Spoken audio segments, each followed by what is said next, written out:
당신의 일상은 겉보기엔 평온해 보일지 모릅니다. 매일 아침 출근하고 동료들과 커피를 마시며 주말엔 적당한 소비로 스트레스를 풉니다. 하지만 당신의 경제적 혈관 속에는 이미 치명적인 독이 퍼지고 있습니다.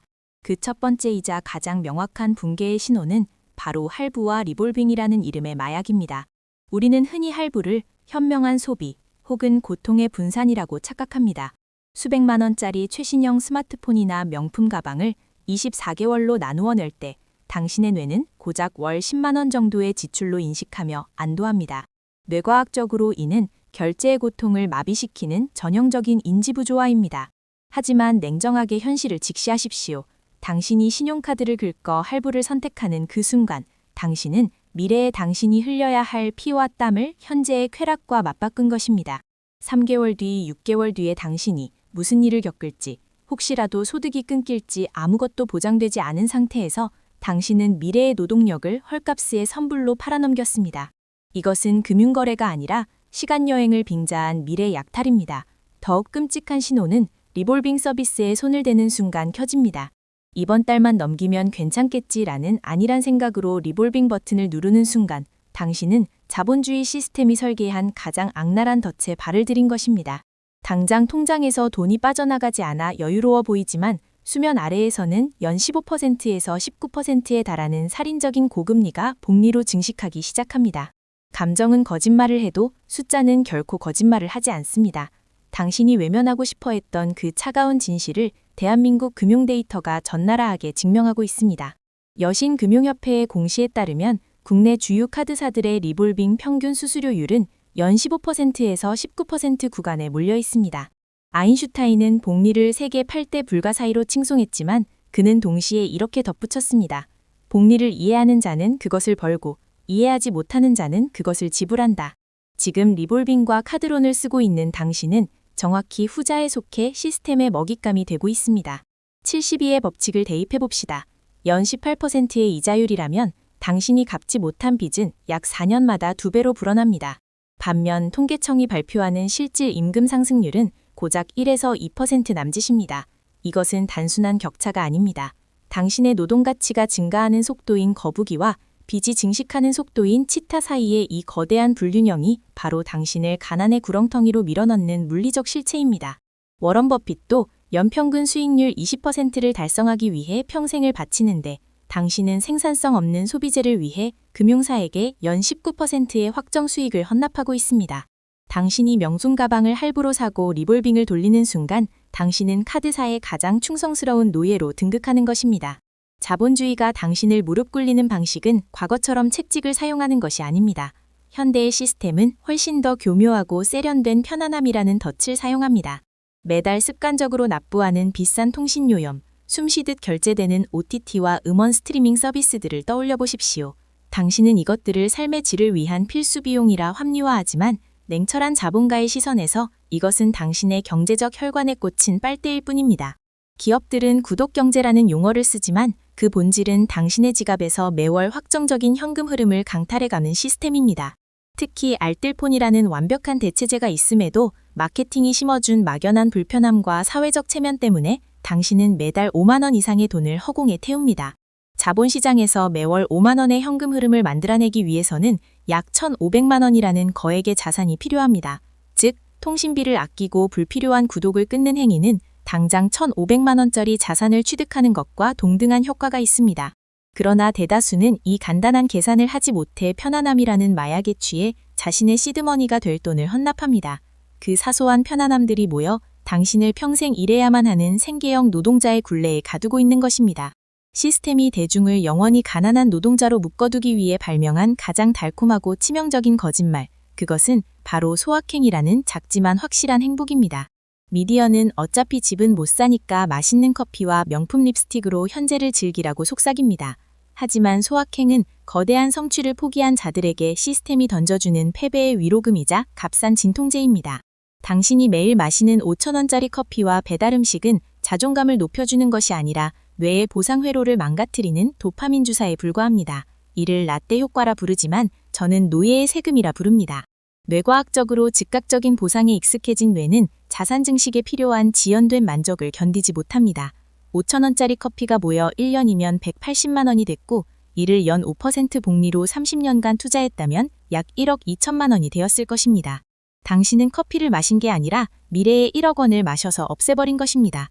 소비로 얻는 행복은 증기처럼 사라지지만 자산이 주는 안정감은 콘크리트처럼 당신의 삶을 지탱합니다.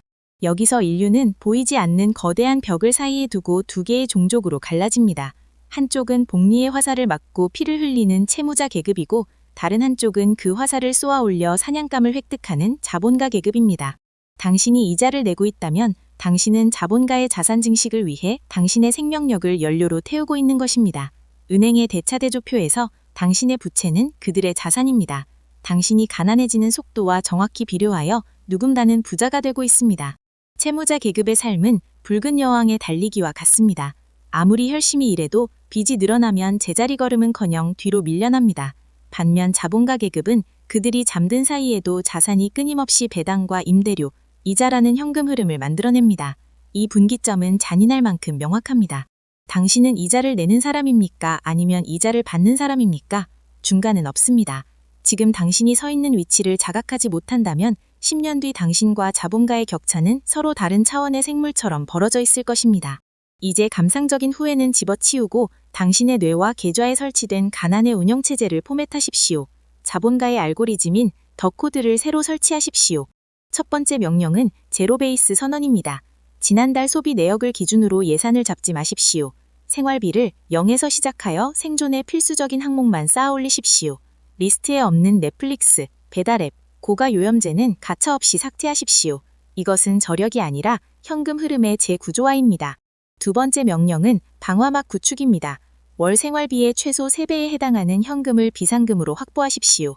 이는 노는 돈이 아니라 인생의 불확실성이 닥쳤을 때 다시 고금리 대출의 노예로 추락하는 것을 막아주는 절대적인 방패입니다. 마지막 명령은 순서의 재정의입니다. 소득 마이너스 소비는 저축이 아니라 소득 마이너스 투자, 상환는 소비로 공식을 바꾸십시오.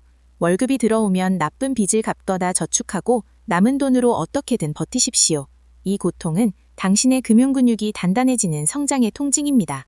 시스템을 재설계하고 나면 당신은 예상치 못한 가장 강력한 적인 지루함을 마주하게 됩니다. 도파민 중독자였던 당신의 뇌는 자극적인 소비가 없어 비명을 지를 것입니다. 남들의 화려한 SNS를 보며 이렇게까지 해야 하나? 라는 의심이 독버섯처럼 피어오르는 이 시기가 바로 대다수가 포기하는 죽음의 대곡입니다. 하지만 명심하십시오. 모든 위대한 자산의 증식은 이 지루함의 터널 속에서 이루어집니다. 워런 버핏의 말처럼 주식시장은 인내심 없는 사람의 돈을 인내심 있는 사람에게 이동시키는 기구입니다. 초기에는 그래프가 수평선처럼 보일 것입니다. 대나무가 땅속에서 뿌리를 내리기 위해 4년 동안 고작 몇 센티미터만 자라듯 당신의 자산도 눈에 띄지 않을 것입니다. 하지만 5년째 되는 해에 대나무가 폭발적으로 성장하듯 임계점을 넘어서는 순간 그래프는 기하급수적으로 솟구칩니다. 지금의 지루함과 박탈감을 성공을 위한 수업료라고 생각하십시오. 쾌락을 유예하고 고통을 친구로 삼는 능력, 이릿이라는 것이 바로 자본가의 가장 강력한 무기입니다. 이 모든 고통스러운 인내와 절제의 시간을 견뎌낸 이들 끝에 마침내 당신의 계좌에 찍힌 마이너스 부호가 사라지고 완벽한 0이 되는 순간이 찾아옵니다. 저는 이 순간을 특이점이라 부릅니다. 우주선이 중력을 뿌리치고 대기권 밖으로 나가듯 당신은 이제 이자 비용이라는 족쇄에서 완전히 해방된 것입니다.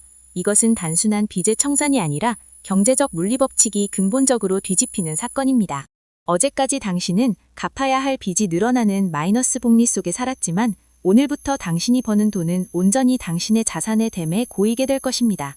이제 시간은 당신의 적이 아니라 가장 강력한 아군입니다. 당신이 노동하여 번 돈이 자산으로 치환되는 순간 그 자산들은 당신이 잠든 사이에도 스스로 일하며 플러스 복리라는 새로운 중력을 만들어낼 것입니다. 이것이 바로 자본가들이 누리는 금융탈출 속도의 시작점입니다. 주위를 둘러보십시오. 여전히 할부와 리볼빙, 소확행에 취해 있는 대중들이 보일 것입니다. 과거의 당신은 그들과 섞여 있었지만 이제 당신은 전혀 다른 차원의 고도로 돌기 시작했습니다. 그들이 인플레이션의 파도에 익솔할 때 당신은 그 파도 위에 올라타 부를 축적하게 될 것입니다. 당신이 포기했던 편안함, 당신이 견뎌낸 지루함, 당신이 잘라낸 욕망의 가지들이 모여 비로소 당신을 시스템의 노예에서 시스템의 주인으로 재탄생시켰습니다. 기억하십시오.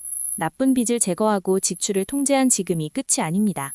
이제야 비로소 자본주의라는 게임의 진짜 출발선에 선 것입니다. 당신의 뇌에는 가난의 소프트웨어가 삭제되고 부의 알고리즘이 완벽하게 설치되었습니다. 더 이상 두려워하지 말고 당신의 자산을 무한히 증식시키는 저 넓은 자본의 바다로 항해를 시작하십시오.